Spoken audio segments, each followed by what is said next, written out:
സ്വാഗതം. Tarot Oracle by നിര എന്നുള്ള ചാനലിലേക്ക് എല്ലാവർക്കും സ്വാഗതം. Very good morning, have A nice day. ഇന്നും ടാറോയിലൂടെ യൂണിവേഴ്സൽ മെസ്സേജ് തന്നെയാണ് നോക്കണേ. ഇന്നത്തെ first card knight of pentacles ആണ്. അതായത് ഹാർഡ് വർക്ക് ചെയ്ത് ധനസമ്പാദനത്തിന് ഫോക്കസ് ചെയ്തുകൊണ്ട് പോകുന്ന ഒരു വ്യക്തിയുടെ കാർഡാണ് നൈറ്റ് ഓഫ് പെൻറ്റക്കിൾസ് പറഞ്ഞത്. രണ്ടാമത്തെ കാർഡ് വന്നിരിക്കുന്നത് ജസ്റ്റിസ് എന്നുള്ള കാർഡാണ്.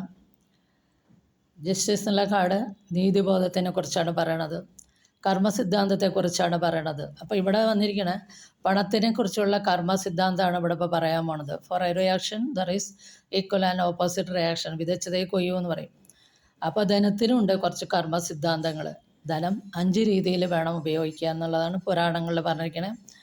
മനുഷ്യന് 5 കടമുണ്ട്. അത് ദൈവകടം, പിതൃകടം, അച്ഛനമ്മമാരോടുള്ള കടം, പിന്നെ അവനവൻ്റെ കുടുംബത്തോടുള്ള കടം, പിന്നെ പൊതുസമൂഹത്തിൻ്റെ സേവനത്തിന്. ഈ 5 കടം മനുഷ്യന്മാർ വേണ്ട പോലെ ചെയ്യണം എന്നുള്ളതാണ് പറയണത്.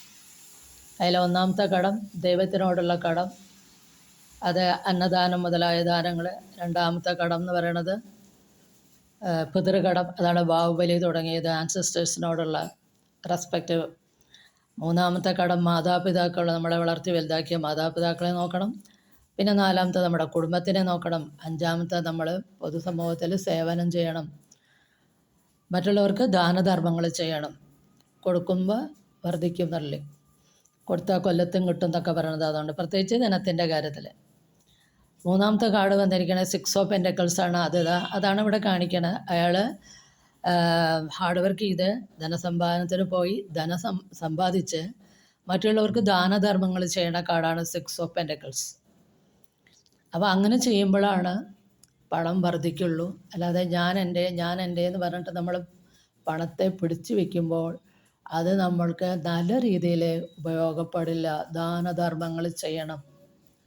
അതാണ് ഇന്നത്തെ യൂണിവേഴ്സൽ മെസ്സേജ്. ഇത് നിങ്ങൾക്ക് റെസനേറ്റ് ചെയ്താൽ please do subscribe, like and share. Thank you.